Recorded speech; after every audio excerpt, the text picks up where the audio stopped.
a todos y todas, ¿cómo están? Estamos en un nuevo episodio de Educar con Sentido en esta cuarta temporada, junto a mi compañera y amiga Judith Yakovkis. Hoy día tenemos el honor de hacer una entrevista a una de nuestras referentes, a una de las personas con la que hace mucho tiempo teníamos ganas de hablar, porque está trabajando temas vinculados a una problemática que es relevante y que colinda con los principales intereses de la ONG Faro Digital y de Esbrina, que somos quienes damos soporte a esta iniciativa, pero también una de las grandes preocupaciones sociales y culturales que presenta la educación hoy en día en todos sus niveles, ¿no? A nivel primario, secundario y educación superior.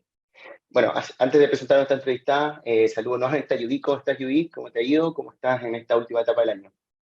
Bien, bien, muy bien, atareada, como todas, pero bien, contenta de compartir este rato con vosotras. Bueno, y también agradecer a la ONG Faro Digital, como recién decía, que siempre nos da este espacio, nos edita estos videos que quedan súper bien y después se comparten como podcast para quienes les vaya mejor ese espacio. Sin más, queríamos presentar a Caroline Kuhn. Caroline Kuhn es una Senior Lecturer de Education and Technology Enhanced Learning de la Universidad Bath Spa en UK. Ella es una investigadora académica con una trayectoria muy interesante en temas de datificación, pero sobre todo yendo más allá del concepto en sí, hacia la construcción de un espacio que permita un uso justo de los datos que se generan en educación. Mm. Así que para nosotros es un honor tenerte aquí, Caroline. ¿Cómo estás? ¿Cómo te ha ido? Estás en Inglaterra ahora, ¿no? Sí, estoy aquí congelándome, pero estoy bien, estoy bien, sí, estoy en Inglaterra, vivo en la ciudad de Bath, donde hice mi doctorado y tengo un trabajo en la Universidad de Bath Spa, donde trabajo como Senior Lecturer, y realmente sí, como decías tú bien, mi preocupación es, en realidad, la justicia social. Si soy muy honesta, es como mi paraguas bajo el cual siempre hago todo, digamos, lo que me impulsa.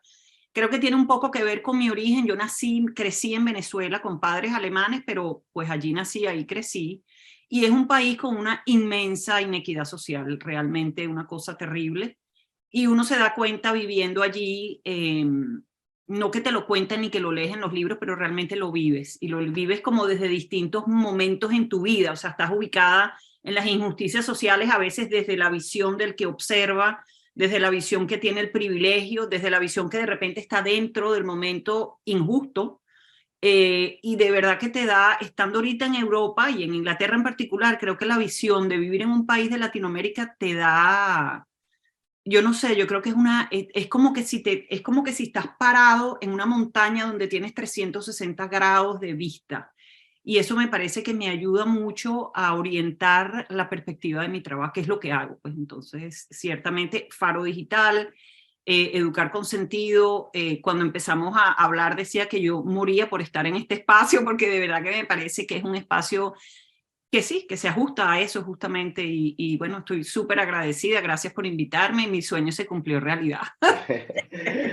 Caroline, justamente profundizando un poco en lo personal o en tus propios intereses académicos, cuéntanos un poco cómo estás, cómo has vivido esta etapa pandémica. Siempre lo hemos hablado con todo el mundo que nos hemos dedicado un poco al mundo de la inclusión digital en nuestro sistema educativo, resaltando todo lo trágico que fue la pandemia, lo duro y por supuesto haciendo que eso sea lo preponderante. Es cierto que quienes nos hemos situado siempre en el foco de interés acá vivimos una época bastante interesante, bastante digna de ser estudiada, ¿no? Y con mucha transformación, con mucha acentuación, con mucha aceleración, con mucha compulsión. Bueno, son muchos cambios que tú también siempre has abordado y también has puesto el foco en la educación superior. No sé, cuéntanos un poco cómo viviste tú toda esta fase pandémica, qué hiciste, cuáles fueron tus preocupaciones y cómo te sitúas ahora. Mira, yo puedo decir desde esta perspectiva de hace 2 años, digamos, que puedo ver en retrospectiva y que tengo un poquito más de calma, creo, y puedo ver con menos este estado de shock donde hay que resolver. Veo que de verdad fue algo sumamente, ¿cómo te digo yo?, de alto impacto. Había que resolver. Nosotros, por ejemplo, tuvimos en la universidad una reunión el lunes, que no me acuerdo qué día de marzo era, y la reunión era como para planificar qué íbamos a hacer, digamos, no, con nuestros módulos. No era nada de la pandemia, estaba la pandemia, pero no sabíamos nada, que no había nada de lockdown, y de repente pues nos dicen que para el viernes tenemos que tener todo en línea. porque, bueno, lockdown, tarará y todo lo demás. Yo creo que yo tengo una naturaleza muy proactiva, por lo tanto no reflexiono en el momento, sino que actúo, hago, punto, hago las cosas, me ocupo mucho de mis estudiantes, trato de hacer lo que puedo y lo mejor que puedo dentro de las limitaciones que realmente me di cuenta. En mi caso particular, yo soy un docente de presencia, yo no soy una persona, a mí lo online, digamos, lo valoro para entrevistas, lo valoro para las cosas que son muy necesarias, pero yo necesito la energía de mis estudiantes, la sonrisa, la cara de duda, los hombros encogidos, eso para mí es fundamental. Y bueno, pues dije, no lo voy a tener, ¿cómo puedo yo hacer de la mejor forma esta intervención, digámoslo así? Vi mucho sufrimiento en mis estudiantes, realmente vi mucho sufrimiento social, tuve estudiantes que perdieron a sus padres, perdieron a sus abuelos, gente que, bueno, de verdad debo decir que yo siento en perspectiva que fue una etapa de gran sufrimiento. Yo creo que la gente de verdad nos dimos mucha cuenta, por ejemplo, algo que yo tengo abogando mucho tiempo, de hecho es el tema central de mi tesis doctoral, que la tecnología no es tan fácil, que no es que me conecto en la cosa y agarro la herramienta y está chéverísimo y ya no, la tecnología, engancharse realmente, proactivamente y reflexivamente con la tecnología es un arte que hay que trabajarlo y eso creo que la pandemia nos lo mostró. Nos mostró también que para conectarse no hay que tener un computador, nada más hay que tener un espacio, hay que tener un silencio, hay que tener una conexión estable, hay que tener datos, hay que tener la posibilidad de estar en un espacio donde no estoy peleándome con 7 hermanos que tengo que compartir la computadora. Son tantas cosas que hay que tener a la mano para poder verdaderamente conectarte bien, que yo creo que la pandemia lo hizo patente, lo hizo evidente y nos dimos cuenta que bueno, que es una gran injusticia, como digo yo, social, porque realmente uno supone, no, ya ponemos todo online, nos conectamos y ya chao pescado, y realmente no es así. Yo tuve una cosa que para mí fue muy impactante, que yo pensé, la verdad, que iba a haber como una facilidad de los estudiantes de conversar, pero cero cámara, cero micrófono.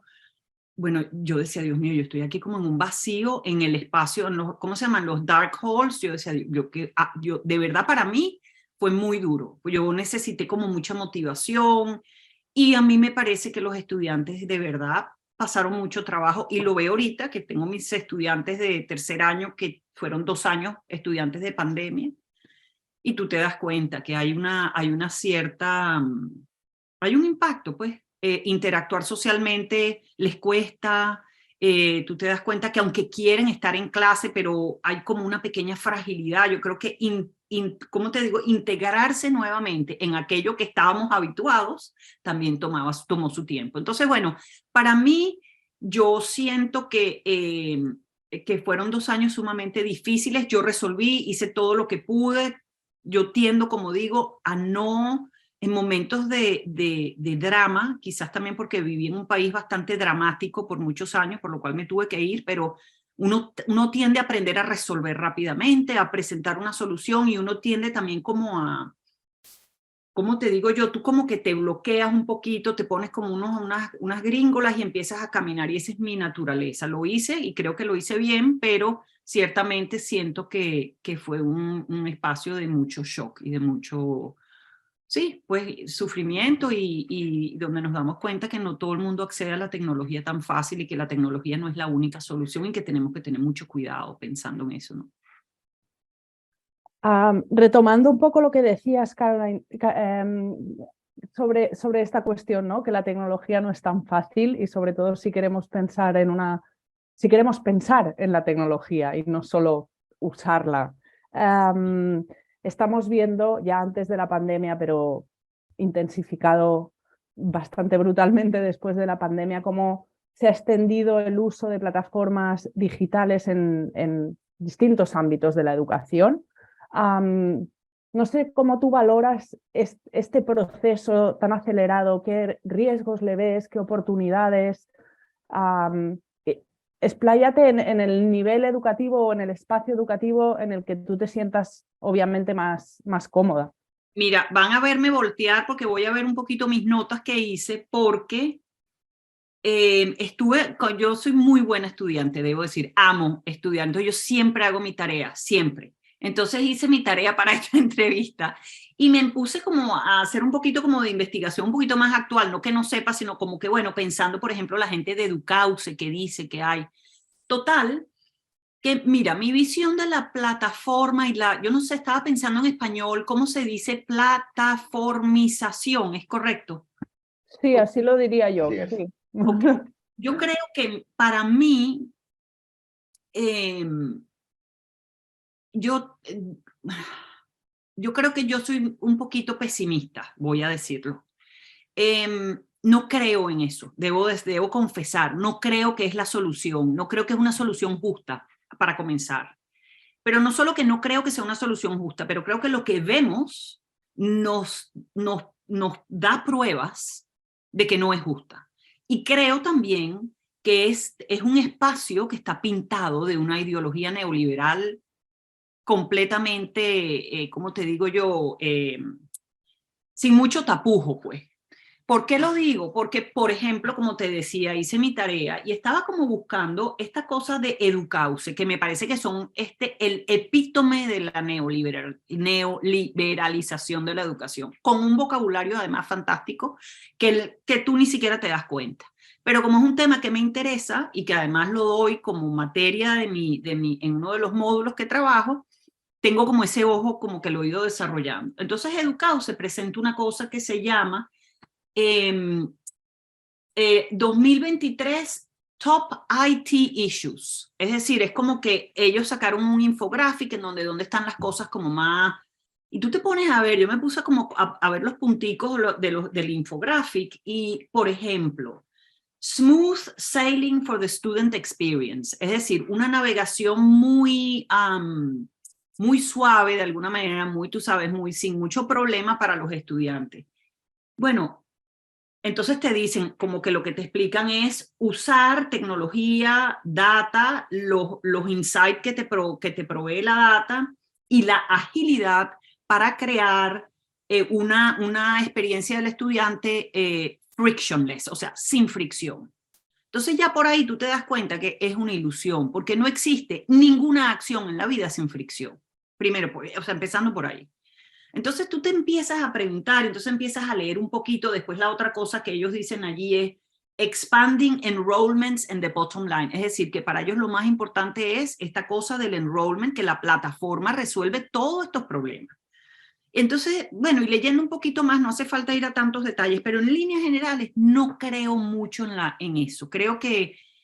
Y además también hay un tema en el cual yo me he involucrado bastante, que es la crisis ambiental y la tecnología. Es decir, ahí hay un vínculo que yo estoy explorando también con mis estudiantes en uno de mis módulos, en donde me pregunto si tanta tecnología es lo que el ambiente, ¿sabes? Lo que nuestro planeta necesita. Necesitamos tantas plataformas, no estoy muy segura. Entonces no tengo mucha fe, pero ciertamente sé, en mi experiencia particular, en mi universidad se han ido cambiando todos los sistemas, haciendo esta cosa que Laura Chernewicz llama unbundling of education, es decir, ella hace tiempo hizo una investigación muy interesante donde digamos, la educación superior como institución se va ¿cómo se llama? Fragmentando. Entonces quedan como pedazos que son comprados, servicios que tú vas comprando. Y bueno, eso es lo que estamos haciendo en la universidad. Entonces, por ejemplo, tenemos todos unos sistemas nuevos de cómo hay que hacer el check-in, los estudiantes, más data que van a coleccionar, que entonces, por ejemplo, cosas que tú escuchas como que, bueno, va a ser súper fabuloso porque vamos a personalizar nuestra ayuda. Bueno, la pregunta que tú te haces es, bueno, ¿qué data estás recogiendo? Bueno, las interacciones con el aula virtual, la interacción con la lectura. Bueno, ¿qué te dice eso? Te dice si algún estudiante tiene un drama, tiene un problema, está quebrado, se le murió una... ¿Qué recoge esa data? Que sea significativo para nosotros intervenir significativamente. Ahí es donde yo entro en mi duda. Yo tuve un lecture la semana antepasada, hice un Mentimeter, preguntándole a los estudiantes, eran como 70, si ellos estaban al tanto de las condiciones del contrato que firmaron con la universidad. ¿Tú crees que ellos tenían idea de ver un contrato en la universidad? Y tú les preguntas, bueno, ¿qué requieren? Entonces, para que la plataformización tenga sentido, para mí, tenemos que invitar a los estudiantes a la mesa del diseño. tienen que venirse con nosotros y tenemos que invitar a todos los estudiantes de todos los géneros, de todas las clases sociales, de todos los colores, de todas las razas, y tenemos que ver qué quieren, qué necesitan, dónde sufren, dónde padecen, dónde tienen carencias y cómo recogemos data significativa para poder hacer intervenciones significativas, pero eso no es el caso. Carolyn, aquí dijiste, había otra pregunta, pero quería que profundizara en lo que acabas de decir. ¿Cómo se invita a los estudiantes a participar en el diseño, por ejemplo, en este tipo de diseño de plataforma o por lo menos de objetivos pedagógicos que se ejecuten a través de plataformas y quizás de educación algorítmica también? ¿Tienes alguna experiencia? ¿Cómo te lo imaginas? Es una muy buena pregunta, porque cuando yo hice mi tesis doctoral, yo pensé, tenía la ilusión de que iba a tener que decirle a todos los estudiantes que no podían participar, había demasiados participantes. Eso fue lo que yo pensé al principio. Y resulta que sufrí 6 meses para conseguir estudiantes. Entonces, es una tarea difícil, pero hay 2 cosas que propongo allí. Una, esto puede ser perfectamente un módulo en la carrera de educación, el cual tú, de alguna manera, no explotas al estudiante tanto como vamos a hacer focus group, vamos a pensar juntos, sino que de alguna manera buscas, y esto, tu pregunta me cae de sorpresa, yo no he pensado en esto, por lo tanto son como unas aproximaciones quizás un poco crudas, pero pienso que, por ejemplo, puedes sentarte a hablar con los estudiantes, a ver, primero, orientar, sentarte, generar unos grupos focales y decir, mira, ¿dónde ven ustedes que tienen dificultad? ¿Dónde ven? Como un poquito explorar su experiencia educativa. ¿Cómo voy a saber yo la dificultad de un muchacho de 20 años cuya realidad, por lo menos en Inglaterra, ha cambiado dramáticamente? No solamente económicamente, la crisis económica aquí, te digo que realmente es sumamente fuerte, pero también la crisis post-pandemia. Entonces, bueno, yo me lo imagino como primero elaborando algún texto que realmente sea genuino, un genuino interés por entender la experiencia del estudiante y ver cómo podemos sentarnos para empezar a ver, a explorar qué son las cosas que hay que ver. Y después de saber un poquito cuál es esa, digamos, la visión del estudiante, ya yo sé un poquito más y entonces me siento a pensar, ok, ¿cómo puedo hacer esto? Esto puede ser un proyecto de investigación súper interesante. Largo, no creo que sea algo que uno pueda hacer así, porque pienso que, bueno, hay que hacer una cosa piloto, entender un poquito qué es lo que los estudiantes quieren, qué es lo que no quieren, pues la palabra no es querer, dónde los estudiantes están necesitando ayuda, dónde están, where are they struggling, dónde están, ¿cómo te digo yo? Pasando trabajo, diríamos en Venezuela, ¿no? Y entonces en función de eso, de tener un poquito más de información, planearía con los estudiantes de todos los años, de repente una vez a la semana, haría un grupo focal, buscaría cómo realmente, no sé cuál es la palabra exacta, si es compensar o cómo de repente incluir esto dentro de un módulo, no sé, trataría de buscar maneras de que los estudiantes pudieran también tener algún beneficio, digamos, de participar en este proyecto, porque ciertamente no serán ellos los que se favorecerán, porque bueno, habrá que hacerlo, digamos, es una cosa que lleva tiempo. Pero ciertamente creo que es explorando con el estudiante. Por ejemplo, yo tengo en mi salón 2 alumnos que no sé cómo se dice exactamente en español, pero son transgénero. Tengo 2 estudiantes transgénero, en donde estoy segura que la experiencia de ellos es una experiencia que yo desconozco. ¿Cómo de sentarme? ¿Cómo puedo? ¿Qué te pasa? Gente que tiene dificultades, miles de dificultades. Es la dislexia, es el déficit de atención, es la parte social, es qué sé yo. Entonces yo creo que me lo imagino con una primera exploración, me voy con mis colegas, trabajo en un diseño de investigación en función de eso y entonces arranco con un proyecto en donde ellos son aquellos que van a estar con nosotros, bueno, dándonos información, codiseñando, que se les ocurren ideas. Ellos son súper creativos.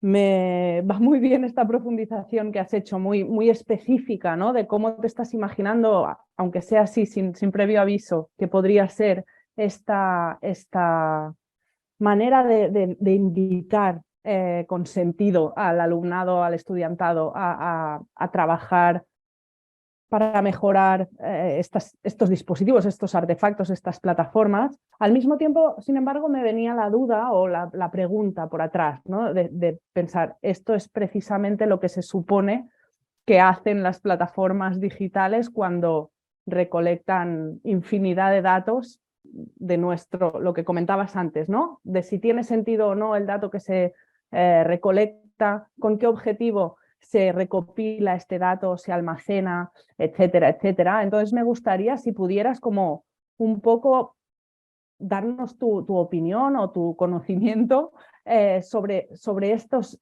límites que ya has apuntado algunos, porque entiendo que lo que tú ves es un interés muy comercial en el tipo de explotación de datos que se hace del uso de plataformas digitales en la educación, pero también qué oportunidades podríamos ver en esta educación algorítmica o en este tipo de explotación de datos que quizás si estuvieran liderados de otra manera nos podrían facilitar algunas cosas. Sí, mira, yo creo que uno debería empezar a preguntarse, ¿qué quiero preguntarle a los datos? ¿Qué quiero que los datos me contesten?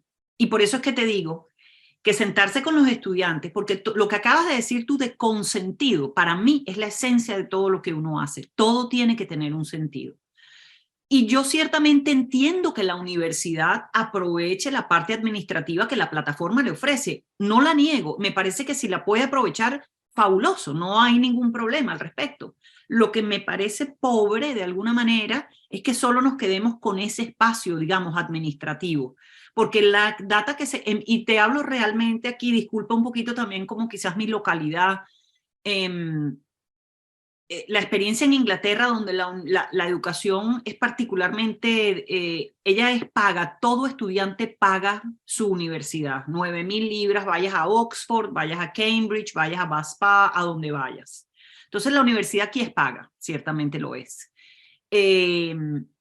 Aunque el financiamiento como te digo, todo el mundo puede realmente aplicar a financiamiento y se lo dan, pero igualmente lo tienes que pagar, pues, ¿no? Entonces, claro, eso como que de alguna manera también, yo creo que si estoy en una universidad completamente pública, a lo mejor es un poco distinto. Entonces, bueno, como que pongo ese contexto un poquito dentro de lo que voy a decir. Pero, por ejemplo, yo me sentaría y me preguntaría, bueno, lo que la universidad quiere recoger administrativamente es fabuloso. Hágalo porque hace falta. Tiene muchos estudiantes, en fin. Pero cuando tú me dices a mí que tú vas a recoger estos datos porque tú vas a hacer una educación personalizada, ahí es donde yo me paro y me pregunto y digo, ok, ¿qué es una educación personalizada? ¿Cómo sabes que vas a personalizar? ¿Qué información recoges para personalizar? Y ahí es donde yo me preguntaría primero, ¿qué preguntas le voy a hacer a la palabra educación personalizada? ¿Qué preguntas le voy a hacer a esa categoría? Y en función de esas preguntas, o de repente lo defino, digo qué es lo que es, y en función de eso digo, ok, necesito recoger esta data. Pero más allá de eso, hago también una cosa informativa para mis estudiantes y les digo, mira, este es nuestro proyecto, estamos trabajando en esto es lo que queremos hacer y esto es lo que vamos a recoger. ¿Qué es lo que me parece que no pasa? No estoy diciendo que sea fácil, yo no estoy diciendo que sea una cosa más, que aquí lo vamos a hacer rapidísimo, pero por ejemplo es un proyecto de investigación para el cual se puede pedir financiamiento y que da para muchísimo. Puedes hacer un proyecto interesantísimo en donde haces por lo menos la estructura. ¿Qué preguntas? Cuando tú dices, por ejemplo, que voy a adaptar el contenido a cómo el estudiante va avanzando. Bueno, el hecho de que alguien lea no implica que aprendió, el hecho de que alguien abra un recurso no implica que se enganchó, ¿entiendes? El hecho de que alguien esté una hora en el aula virtual, ¿qué me dice? No me dice nada. Yo tengo estudiantes que para que les pongan el check-in hacen lo que sea y yo tengo buena relación con mis estudiantes y me lo dicen abiertamente. Yo puedo meterme en el aula virtual para el chic, pero yo no hago nada. Entonces, por eso, ¿qué haría yo? Bueno, yo me empezaría a hacer a la pregunta de qué le quiero preguntar a los datos y qué es significativo para usar la tecnología para avanzar el estado de aprendizaje del estudiante. Esa sería mi propuesta. Y te repito, me sentaría en la mesa con mucha gente. Hay un trabajo de ella, se llama Sasha Constanza, si no me equivoco, que trabaja Design Justice. Y ese trabajo, por ejemplo, es un trabajo que inspiraría mi diseño inicial, a quién tengo que sentar en la mesa, con quién tengo que hablar. y ellos me dirán qué preguntas tengo que hacer, porque yo no me sé las preguntas, yo no, ¿cómo me las voy a saber? ¿Entiendes? Yo no tengo una experiencia, por ejemplo, por decirte yo alguna dificultad de aprendizaje, por decirte yo alguna diferencia de género, no la tengo, no la he vivido, porque entonces desde mi experiencia va a ser muy pobre lo que yo puedo presentar como qué preguntas le haría a la data, no sé si me explico. Carol, entrando, ya has mencionado algunos de estos, o sea, indirectamente ya estás mencionando algunas iniciativas, pero también nosotros sabemos que tú durante este último tiempo, sobre todo también coordinando un proyecto, pero también con el webinar, trabajando con Juliana, has trabajado mucho y has analizado mucho el proceso o el camino que se podría llevar a tener para construir una cultura justa de datos en la universidad. Entonces, yo te hago la pregunta, si bien ya has mencionado temas puntuales, yo te pregunto a ti, porque sé que viene un capítulo del libro que has escrito sobre eso, que ya lo analizaremos cuando llegue su momento. Yo te pregunto a ti que nos dé una previa, ¿no? Para dos investigadores, por ejemplo, Judith y yo tenemos una preocupación compartida en ese caso. De hecho, para nosotros el seminario que vosotros organizaste fue súper importante, pero nosotros llegamos a presentar un proyecto y también escribimos un capítulo y un artículo sobre cómo una universidad debe construir datos justos, y lo hicimos haciendo una etnografía virtual a 45 universidades que tenían centros de datos. Entonces empezamos a sacar un poco cierta idea. Pero es un tema muy incipiente porque hay muchas normativas que cambiar, prácticas. Así que yo te hago una pregunta así súper general para que tú profundices donde consideres oportuno. ¿Cómo construimos en la universidad un espacio de datos, de una cultura justa de datos? Sí, mira, ahí hay dos cosas que creo que son importantes. La primera, quiero decir también que el trabajo de Juliana, es decir, trabajamos juntas en este proyecto de Data Praxis en el capítulo de Barcelona, después trabajé con Javier Atenas en el capítulo de Uruguay, trabajé con Carla Bonina aquí en Inglaterra, y después trabajamos en Kenia, que también trabajé con Juliana allí. Y el trabajo fue muy rico, pero hay una cosa que me llamó mucho la atención a mí. Por ejemplo, el trabajo en Uruguay fue un trabajo muy generativo porque hay una cultura de datos abiertos muy increíble. Es decir, para el uruguayo y en general, fueron gente de asistieron, eso fue un programa de desarrollo profesional donde se pudo lograr una certificación formal para el docente, con lo que fue genial porque mucha gente, por supuesto, se motivó. Y lo que vi es que el trabajo de nuestros participantes y su actitud ante los datos abiertos era una cosa súper, ¿cómo te digo yo? Era algo como muy natural, estaba allí con ellos. O sea, entonces yo creo que eso me hace pensar mucho que las normas de la institución y la cultura del país, también la cultura de la institución, tiene un gran impacto. Con eso entonces me voy de lo que, digamos, y lo que se hizo en Barcelona además con Juliana en el capítulo de la Universidad Abierta de Cataluña, fue bellísimo porque allí se hizo algo un poquito diferente en el sentido de que, y tú fuiste parte, Pablo, de los invitados que vinieron a hablar. Yo no sé, me parece que como que cada uno dio, es como que si tú hubieras visto un diamante y veías como las distintas caras de ese diamante, el diamante siendo el problema de la datificación intersectado con la justicia social, ¿no? En ese espacio de intersección, digámoslo así. Si ese espacio de intersección lo extraes de allí, lo conviertes en un diamante, y eso fue lo que se hizo, ¿no? Los invitados dieron como distintos matices de esa realidad social, y eso me pareció fabuloso. En función de esa experiencia empezamos a pensar, y esto es algo inspirado en lo que yo les decía a ustedes en algún momento al principio, en una visión, una aproximación a la realidad social desde el realismo crítico, que es una filosofía de la ciencia y de las ciencias naturales y de las ciencias sociales. Y es una filosofía en donde tú partes de la realidad social que existe antes de que tú la investigues. Es decir, la realidad social no se reduce a lo que tú puedes observar de ella. La realidad social es mucho más profunda, y ella tiene además aquella cosa que es real, que es lo que se llama en el realismo crítico lo real, que son los mecanismos y las estructuras.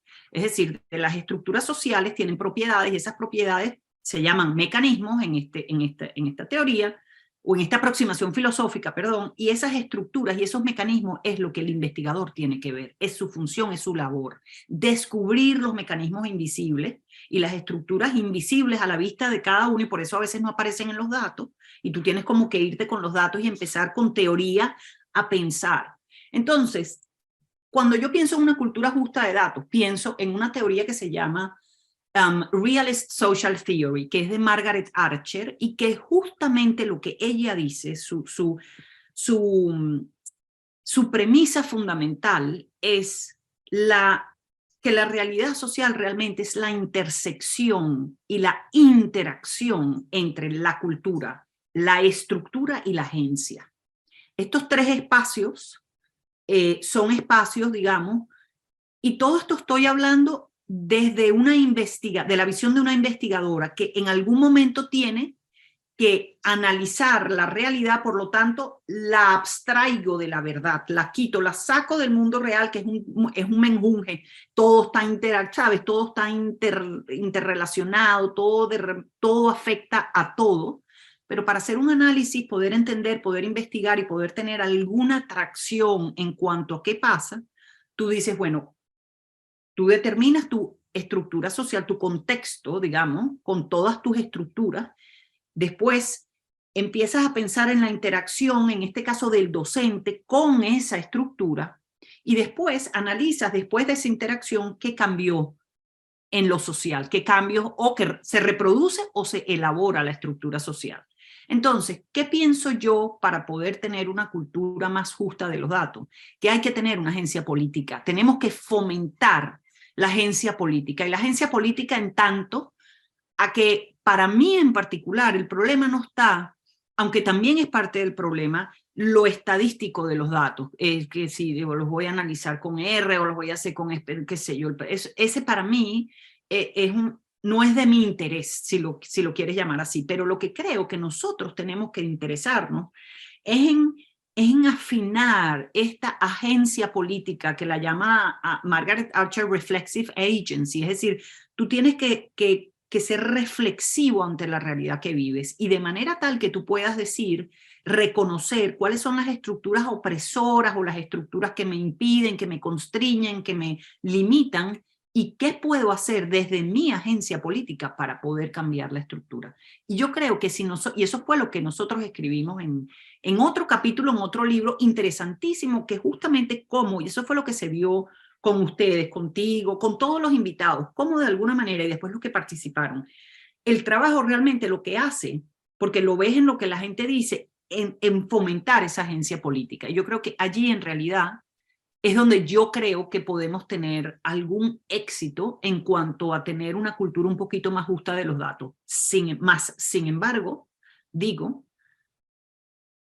que es difícil cambiar la cultura de cualquier institución. Es algo que lleva tiempo, es algo que no se logra. Eso lo dice también Archer. Ella dice, mira, nosotros no podemos sino hacer alguna interacción momentánea y después, bueno, seguir y seguir, porque la elaboración de la estructura, digamos, y la cultura lleva tiempo. Cosa que yo creo que ciertamente pasa, y como decías tú, Pablo, esto es muy incipiente, pues. Esto es algo que yo creo que... Sí, que no, incipiente no significa que es que no hay casos a qué referirnos. Incipiente significa que aún no tenemos palabras, aún no tenemos el vocabulario, yo creo, y las herramientas analíticas también para poder entrar dentro de la datificación y buscar a ver, ok, cuáles son las estructuras, cuáles son los mecanismos que operan y que hacen que este nuevo orden social datificado emerja, porque realmente hay un orden social que lo dicen Nicholas Coldry, y escribe justamente un artículo súper interesante diciendo necesitamos una teoría crítica que nos ayude a entender, a criticar de alguna manera generativamente a la datificación para poder hacer cambios. Y yo creo que esa es una agenda de investigación que debemos trazar, que debemos, yo creo, pues porque creo que nos va a permitir entender un poquito mejor desde adentro, es decir, desde el nivel de la estructura, los mecanismos, qué pasa,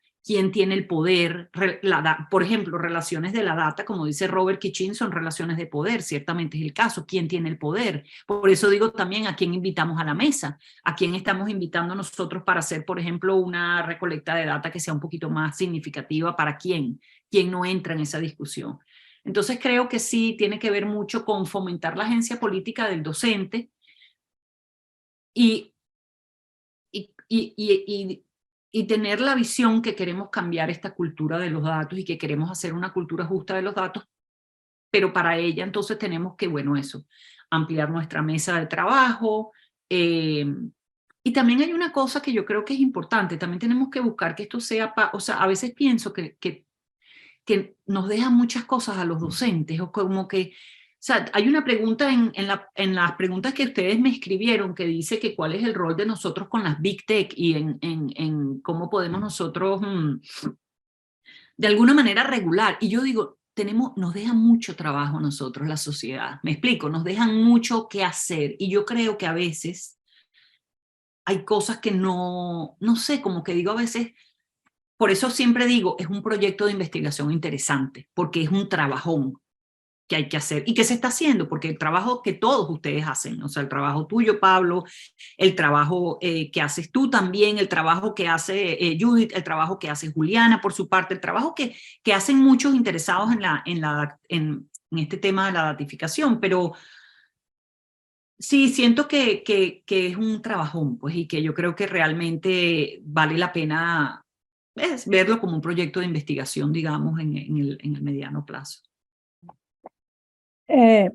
Me gustaría preguntarte, quizá para un poco ir cerrando, porque sabemos que no tenemos mucho tiempo, ni tú ni nosotras esta tarde, y para recapitular y recoger también un poco esta cuestión que que teníamos en la pauta sobre la supervisión de las Big Tech, pero me gustaría quizá ir un poquito más atrás, porque me ha interesado realmente mucho, ¿no? la propuesta esta o la necesidad que subrayas de trabajar por mayor capacidad analítica de estos procesos, por construir una teoría que pueda generar alternativas justas para esta sociedad, sea relacionado con el uso de los datos, con su recolección, con la forma como enseñamos, como aprendemos, etc. Y en este sentido, tú marcabas, subrayabas la agencia política del profesorado y quizá nosotras hemos utilizado esta idea sin trabajarla de esta manera y hemos hablado en otras ocasiones con trabajos que hemos hecho con Pablo sobre el rol de la universidad en la promoción del uso justo, no solo desde la tarea docente, pero también desde la agenda de investigación, pero también desde el trabajo colectivo de las investigadoras y de los investigadores, de la manera como compartimos el conocimiento. Y ahí, como decías al principio, no sé si estábamos grabando ya o no, que decías no hay ningún espacio de la vida donde no haya fricción. Claro, las instituciones no son monolíticas y hay muchísimas fricciones que emergen ahí entre lo que le puede interesar más o menos a la institución como sello y lo que le puede interesar a sus diferentes profesionales por dentro, ¿no? Entonces, y creo que aquí podemos conectarlo con el papel que están teniendo muchas grandes corporaciones que proveen de servicios a las universidades y que pueden satisfacer determinadas necesidades de la administración educativa, pero quizá no de la tarea docente, de la tarea investigadora, del mismo modo que vemos como los indicadores de calidad, por ejemplo, por lo menos los que tenemos aquí en España, y estoy convencida que en Inglaterra van en la misma línea, ¿no? Los indicadores de productividad de investigación, de competitividad entre profesionales, nos juegan muchas veces en contra de este sentarnos a pensar cómo podemos hacer una investigación que también sea más justa desde su propio uso de los datos, la recolección, que tenga, ¿no?, como un sentido y una coherencia lo que estudiamos con la manera como lo estudiamos. Y yo creo que venía un poco a la pregunta que te pasamos por escrito sobre el control de las Big Tech. Quizá tenía más que ver con el papel de la universidad en esta regulación de los intereses de los distintos actores que tienen adentro, cuando una gran corporación le ofrece una solución fantástica a un precio monetario muy bajo, porque el precio está en otra parte, ¿no? cómo regulamos esto y cómo nos posicionamos también dentro de las universidades como profesionales, docentes, investigadoras, alumnas, administración, etcétera, etcétera. Un poco si conoces alguna experiencia o si se te ocurre alguna manera como podríamos trabajar para fortalecer un poco, ¿no? Este horizonte, aunque sea, de trabajar por una datificación más justa, por decirlo de esta manera. Mira, yo creo, hay dos cosas que yo veo, y aquí nuevamente mi respuesta es local, en el sentido que no tengo experiencia, digamos, mi experiencia en Venezuela era una experiencia muy distinta, porque fui docente de aula, en donde no tuve mucho, digamos, no me involucré mucho en la investigación, y creo que mi experiencia era mucho más, si estaba ahí, estaba haciendo maestría, en fin, es diferente la experiencia allí que la que tengo aquí como docente. Entonces, bueno, mi respuesta es un poco localizada, digamos, en esta experiencia que tengo. Pero de lo que tú me dices, hay dos cosas que a mí me llaman la atención. La primera es que yo creo que el docente está alejado de las decisiones corporativas de la institución. En mi caso particular, nosotros nos mandan un correo ahora diciéndonos que vamos a cambiar de Google a Microsoft, que tal, que pacatán, que no sé qué, que tenemos que hacer todo el trabajo de migración, que nada más de pensar en que tengo que migrar mi Drive con todas, yo me rehúso, pues todavía estoy como en esa fase de denial, digo, no, esto no me está pasando, esto no es real. Pero a nosotros nos informó ¿cuál es la razón por la que la universidad está cambiando? Es decir, nos parece que, y me das 4 razones, ¿no? Eso no existe. Entonces yo, de alguna manera, si quiero, y me voy a mantener dentro de mi idea de la agencia política, la estructura y la cultura y su interacción, como una cambia a la otra, tú allí me estás dejando a mí afuera completamente. Mi agencia te interesa un bledo. Porque lo que te pueda decir, ya tú tomaste la decisión. Ya vamos a cambiar y ya yo no tengo más que hacer allí. Entonces, si yo quisiera hacer una investigación y pensar en digamos, qué pudiera hacer yo desde mi agencia política y decir, estoy de acuerdo con Microsoft, me identifico con la compañía, quiero trabajar con ellos, son éticos para mí, y bueno, empezaría a hacerme muchas preguntas y quizás te diría que no, Microsoft no es exactamente lo que yo sueño con tener. Pero entonces me voy, por ejemplo, al trabajo que ha hecho la gente en Barcelona, y aquí me van a disculpar porque no sé exactamente el nombre, pero creo que es Exnet. Sabes, que están haciendo todo el trabajo de Sí. Okay. Ahora, ese es un trabajo que tiene un financiamiento, hay una gente trabajando que es una gente que se le ha pagado para este trabajo y este es su motor, es lo que los mueve y esta es su preocupación. ¿Qué pasa? ¿Qué siento yo que pasa? Si te cuento de nuestra estructura docente en la escuela de educación, tenemos mucho trabajo. Y tenemos mucho trabajo del estudiante, los correos, la corrección, la moderación, el diseñar el módulo, la investigación que hago por mi cuenta, y de eso, bueno, más súmale eso mi vida como ser humano, ¿no? Y no tengo el espacio mental para decir, oye, ¿cómo podría yo convertir esta situación en algo que me permita explorar esto más profundamente? Por ejemplo, desde el realismo crítico, hacer un diseño de investigación y empezar a pensar, bueno, ¿cuáles son las estructuras que mueven a la institución a mudarse a Microsoft? ¿Qué les conviene de Microsoft? ¿Qué va a hacer Microsoft conmigo? ¿Cómo es el manejo de la data? ¿Me explico? Y yo ahí lo que siento es que con todo lo que tengo encima, tú me preguntas a mí que si yo voy a objetar, no tengo la energía para hacerlo en este momento. Y yo creo, Naomi Klein, aunque ella habla del doctrine shock, o sea, de la doctrina del shock, y sería exagerado decirte que yo estoy en un shock, porque sería exagerado, pero lo que sí te puedo decir es que estoy en un momento y en un espacio donde creo que no tengo la energía para decir y por ejemplo, conseguirme un grupo docente en mi universidad y decir, mira, vamos a hacer una investigación un poquito más profunda, qué pasa aquí, por qué estamos haciendo este cambio. Es justo, es lo que queremos.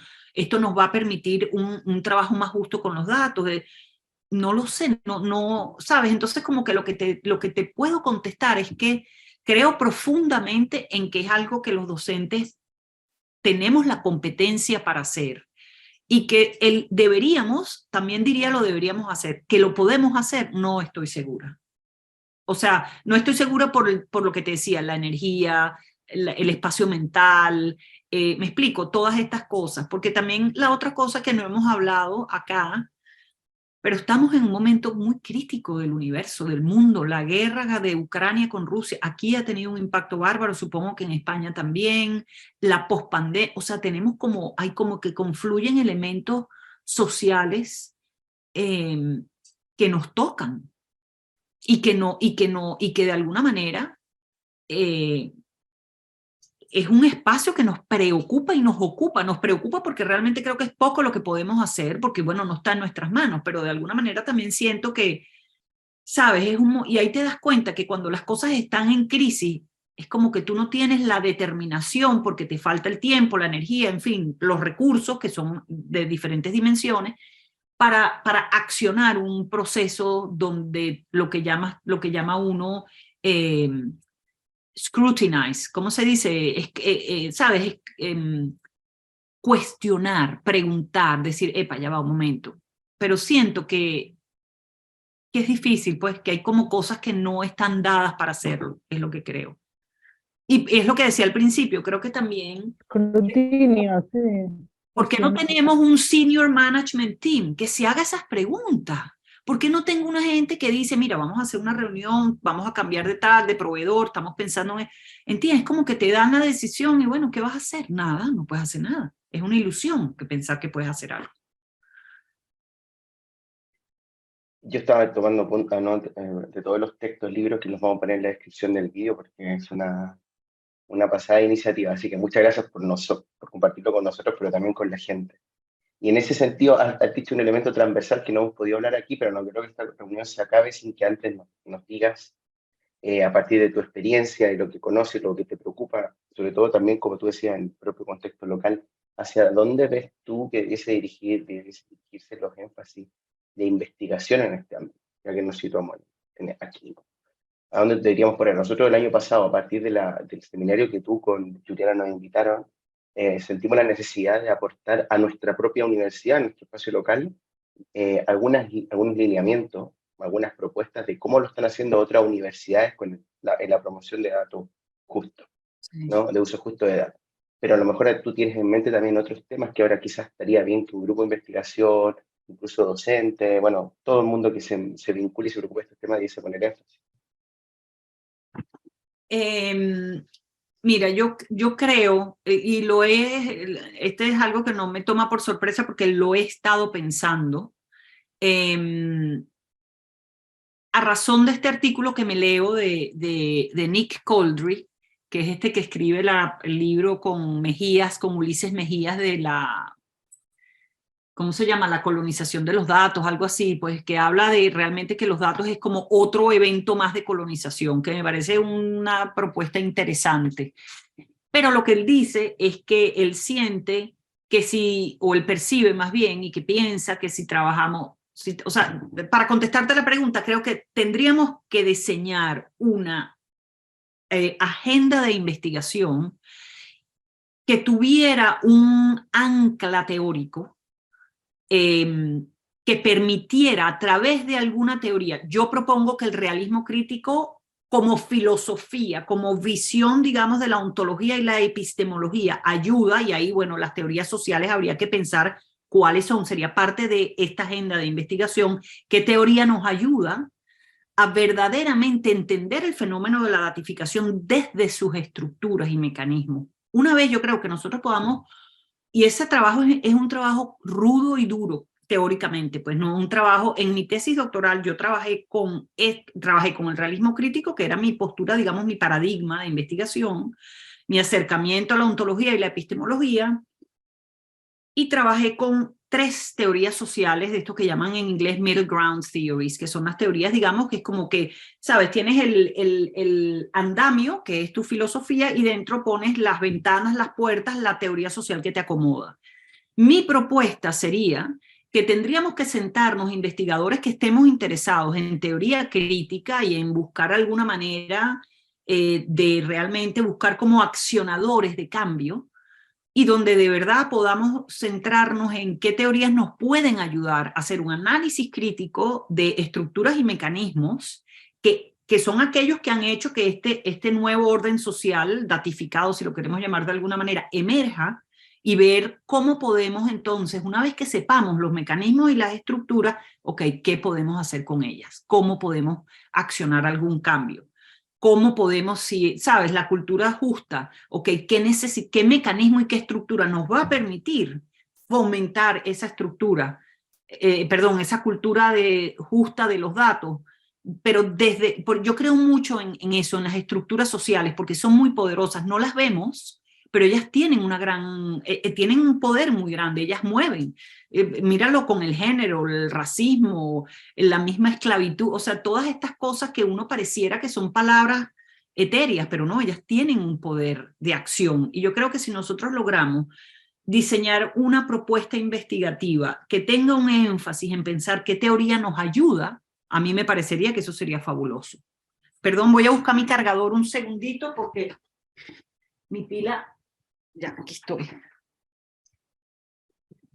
Caroline, muchísimas gracias. Yo creo que nos quedamos con este último alegato que yo comparto, la verdad, y creo que Pablo también, y nos vamos con muchísimos deberes, porque creo que los dos hemos estado anotando como locos referencias, ideas, y nada, te quería de nuevo agradecer muy, muy sinceramente por tu tiempo, por tus palabras y por todas estas ideas que nos has puesto sobre la mesa y que nos hacen avanzar un poco en este